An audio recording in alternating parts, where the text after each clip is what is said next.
নমস্কাৰ আজি এই ভিডিঅ' বনাইছো আমাৰ মৰমৰ জুবিনদাৰ কাৰণে আজি মই জোৰণ চিল্ক হাউচত উপস্থিত আছো এই ভিডিঅ'টো বনাইছো মই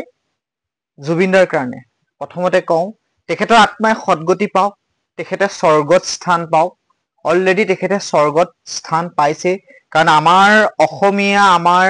সমগ্ৰ ভাৰতবৰ্ষ সমগ্ৰ অসমবাসীৰ লগতে সমগ্ৰ বিশ্ববাসী এতিয়া বৰ্তমান সুগত ভাগি পৰিছে কাৰণ আমাৰ মাজৰ পৰা এটুকুৰা হীৰাৰ টুকুৰা আমি হেৰুৱাই পেলাইছো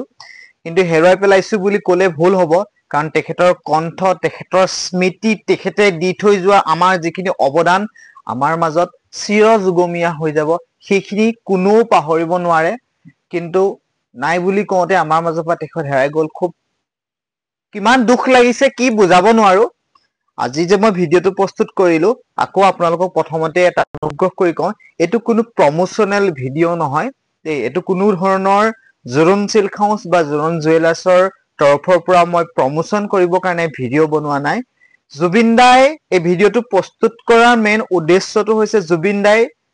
প্ৰকৃতিক বহুত ভাল পাইছিলে জুবিন দাই জীৱ-জন্তুক বহুত ভাল পাইছিলে জুবিন দাই যিকোনো অনুষ্ঠানত কিছুমান সৰু সৰু কথা কৈ গৈছিলে সেইখিনি আমাক শিক্ষা দি থৈ গৈছিলে যেনেকে শ্ৰীৰামে নাজানিছিলে যে তেওঁ ভগৱান বুলি তেওঁ জ্ঞান কেতিয়াবা নাজানিছিলে যে তেওঁ ঈশ্বৰ বুলি হয়তো জুবিন দাই সেই সময়ত গম পোৱা নাছিলে যে তেওঁ এজন ঈশ্বৰ কিন্তু আমি এতিয়া বুজি পাই উঠিছো যে জুবিন দা সঁচাকৈ এজন ভগৱান আছিলে কাৰণ তেখেতৰ এজন ভগৱান নহলে এজন সাধাৰণ মানুহৰ কাৰণে 1 কোটি জনতা 4 কোটি জনতা পৰুৱাৰ দৰে এনেধৰণে আগবাঢ়ি নাহে বা আহিব নোৱাৰে আৰু আমাৰ জীৱনত এনেকুৱা এটা প্ৰতিচ্ছবি আমি দেখিবলৈ পাম বুলি আমি চাগে নাপাম চাগে কাৰণ এনেকুৱা এটা নাপাম এইটো চিয়ৰ কাৰণ তেনেকুৱা এজন জুবিন দা বা তেনেকুৱা এজন মানুহ চাগে আমাৰ মাজলে আমি দেখা আশাটো থাকিবই আমাৰ মাজলে ভাল ভাল মানুহ আহক দেশৰ প্ৰগতি হওক কিন্তু আমি ভাবা নাই যে তেনেকুৱা এজন মানুহ আহিব আজি ভিডিঅ'টো মই প্ৰস্তুত কৰিলো এটা কাৰণেই এইটো মই আকৌ কৈছো অনুগ্ৰহ কৰি কৈছো আপোনালোকে এইটো ভুল নুবুজিব এইটো মই জোৰণ চিল্ক হাউচক কোনো ধৰণৰ ব্যৱসায়ৰ লগত ৰিলেটেড থকা ভিডিঅ' নহয় কোনো ধৰণৰ প্ৰমোচনেল ভিডিঅ' নহয় যিহেতু জুবিন দাই প্ৰকৃতিক বহুত ভাল পাইছিলে জুবিন দাই গছ সাৱটি ধৰি থাকে জুবিন দাই গছক বহুত ভাল পাইছিলে সেইকাৰণে মই ভূপেনে জোৰণ চিল্ক হাউচৰ ফালৰ পৰা এটা সংকল্প লৈছো মই জুবিন দাৰ নামত জুবিন দাই নাহৰ গছ বহুত ভাল পাইছিলে জুবিন দাই গছক বহুত ভাল পাইছিলে মই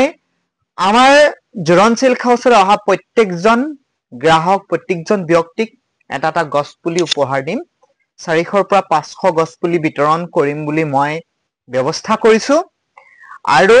আপোনালোকে এইটো নাভাবিব যে জোৰণ চিল্ক হাউচত কাপোৰ বজাৰ কৰিলে বা জোৰণ চিল্ক হাউচলৈ আহিলে বা জোৰণ চিল্ক হাউচৰ কিবা ব্যৱসায় ৰিলেটেড হলেহে মই গছ পুলি দিম নহয় সেইটো কিন্তু ভুল কাৰণ সেইটো কৰিলে এইটো ব্যৱসায় হ'ব গতিকে মই এইটো ব্যৱসায় হিচাপে কৰা নাই মই জুবিন দাক ভাল পাওঁ কাৰণে এইটো কাম কৰিছো আপোনালোকে জোৰণ চিল্ক হাউচলৈ আহিলে কাপোৰ বজাৰ কৰক বা নকৰক আপোনালোক আহিব পাৰে এটা যদি গছ পুলি নিউ বুলি ভাবে আপোনালোকে আহি কলে হ'ব আমি এটাকৈ গছ পুলি দিম তাত খালি কেইটামান নিয়মানুৱলী আছে মানে ধৰক আমি একেদিনাখনে 400-500 গছ পুলি আহি ইয়াত ষ্টক কৰিবলৈ জেগা নাই সেইকাৰণে আমি ডেইলি বেচিছ 40ৰ পৰা 50টাকৈ গছ পুলি আমি সকলোক দিম আৰু এই সকল মানুহকে দিম যিসকলে গছ পুলিটো গৈ সযতনে ৰাখিব পাৰে যিসকলে গছ পুলিটো গৈ প্ৰকৃততে ৰুব সেইসকলকহে দিম কাৰণ আমি নিবিচৰাকে সকলোকে যদি দিও তেওঁলোকে মূল কথাষাৰক সন্মান জনাই বা জুবিন দাক সন্মান জনাই হয়তো গছ পুলিটো ৰুই যাব কিন্তু গছ পুলিটো অপচয় হ'ব পাৰে বা গছ পুলি নৰুব পাৰে নষ্ট হ'ব পাৰে গতিকে যিসকলে গছ পুলিটো প্ৰকৃততে প্ৰকৃতিক ভাল পায় গছ পুলিটো ৰুম বুলি ভাবে তেওঁলোকেহে গছ পুলিটো নিব কাৰণ মই জুবিন দাক ভাল পাওঁ আপোনালোকো জুবিন দাক ভাল পায় জুবিন দাই প্ৰকৃতিক ভাল পায় জুবিন দাই নাহৰ গছ বহুত ভাল পাইছিলে গতিকে মই নাহৰ পুলি আনিছো সোণাৰী গছ আনিছো মেহগনি পুলি আনিছো ভাল ভাল গছৰ পুলি আনিছো প্ৰকৃতিখন সেউজীয়া হওক জুবিন দাৰ আত্মাই সদগতি পাওক জুবিন দাও ভাল পাওক গতিকে আপোনালোক আহিব আজি হৈছে আজি 25 তাৰিখ ন আজি 25 ছেপ্টেম্বৰ আজিৰ পৰা 4টা বজাৰ পিছৰ পৰাই আপোনালোকে যদি আহে জোৰণ চিল্ক হাউচ বা জোৰণ জুৱেলাৰ্ছ যোৰহাট ওলবালিবাট আমাৰ ঠিকনাটো কৈ দিছো আমাৰ ঠিকনা হৈছে যোৰহাট ওলবালিবাট ground floor Joron silk house তাতে আপোনালোক আহিলে এটা এটাকৈ গছ পুলি নিব পাৰিব। আৰু চাওক আপোনালোকেতো কোনো ধৰণে এইটো নাভাবিব যে মই জোৰণ চিল্ক হাউচৰ পৰানো কেলে দিছো বা মই বেলেগতো দিব পাৰো। চাওক মোৰ ঘৰৰ পৰা দিব পাৰো, মোৰ ঘৰ গৈ ভিতৰ জেগাত থকা হয়, বহুতে সেই লোকেশ্যনটো গম নাপায়। আজি মই জোৰণ চিল্ক হাউচত কেলে দিছো, হয়তো এই জেগাকন বহুত সকল গ্ৰাহকে চিনি পায়, বহুত মানুহে চিনি পায়, টাউনৰ মাজতে হয়, গতিকে আপোনালোক আহিবলৈ সুবিধা হ'ব। সেইকাৰণে মই জেগাকনৰ পৰা বিতৰণ কৰিছো। এইটো কোনো ধৰণৰ প্ৰমোচনেল বুদ্ধ নহয়, এইটো মই তেখেতক ভাল পাওঁ কাৰণে কৰিছো। ইয়াত কোনো মোৰ ব্যৱসায়ৰ কথা জড়িত হৈ থকা নাই। অনুগ্ৰহ কৰি আকৌ এইটো কোনো ধৰণে এইটো নাভাবিব বা কমেন্ট নকৰিব যে এইটো মই ব্যৱসায়ৰ কাৰণে কৰিছো। মই জুবিন দাক ভাল পাওঁ কাৰণে কৰিছো, প্ৰকৃতিক ভাল পাওঁ কাৰণে কৰিছো। আজি প্ৰায় 1.5 বছৰ আগতে মই 1000 পৰা 1500 গছ পুলি অলৰেডি বিতৰণ কৰিছিলো। তেতিয়া মই জুবিনৰ নামত নাই কৰা, তেতিয়া মই প্ৰকৃতিক ভাল পাওঁ কাৰণে কিছু ফল মূলৰ পুলি বহুত গ্ৰাহকে আমাৰ পৰা নিছিলে আৰু বহুত গ্ৰাহকে নাপাইছিলেও, কাৰণ শেষ হৈ গৈছিলে। আৰু তেতিয়া গৰমৰ দিন আছিলে, সেইকাৰণে আমি পুলি কম আনিছিলো আৰু পুলিবিলাক আনি ষ্টকত ৰাখিলে পুলিবিলাক শুকাই গুচি যায়। গতিকে